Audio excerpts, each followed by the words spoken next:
And my drawing is definitely not exactly like my photo reference, and that's okay.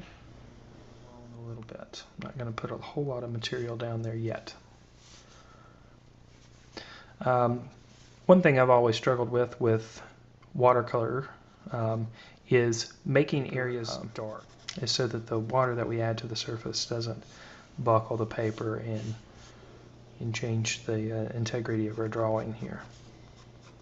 There will still be some buckling that happens even with a question just was raised. If you don't get the color that you want, can you wait for it to dry and then adjust it? My suggestion would be the color is becoming activated on the surface, and this is the really cool part when it comes to using watercolor pencils. You can see how intense that color is, and I'm just barely touching the surface here with my brush.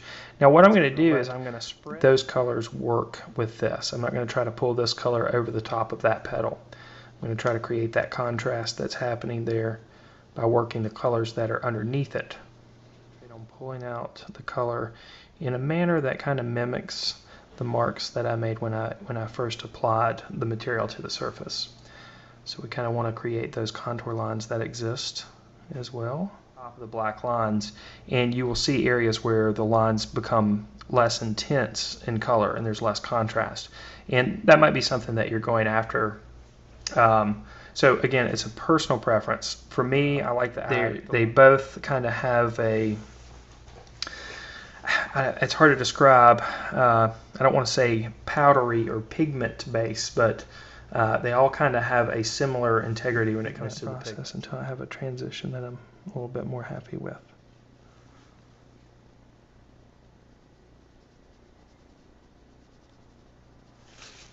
Activated on the surface can be really intense, so you'll need to put the brown down very gently, very lightly, and just slowly adjust to use watercolor pencils.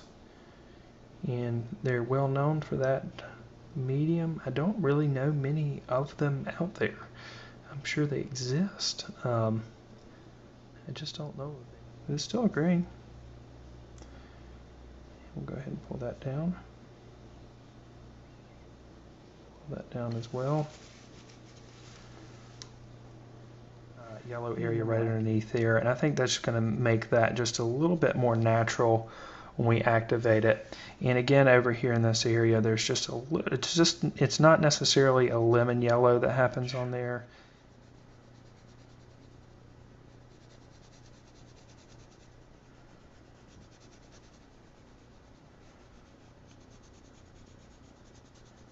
You would make right around the colors darker too. You would just add a little bit of blue and brown over the top of them.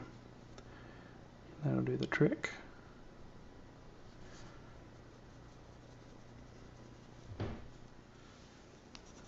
Let's see, let's work our way down here and over. And if it's something that I feel like that we can explore, I'll be glad to do it and help you out with that. In fact, a lot of the upcoming lessons are lessons that people get exposure to using watercolor pencils. Thanks for sticking around tonight and being a part of the live lesson, and I look forward to being with you guys next Wednesday. With that, I'm going to go ahead and sign off for the week.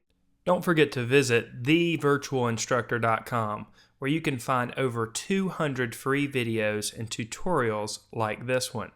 Or become a member and gain access to over 45 hours of art instruction, including weekly live 1-hour lessons and special video courses like the Secrets to Drawing video course, which teaches you the fundamentals of drawing.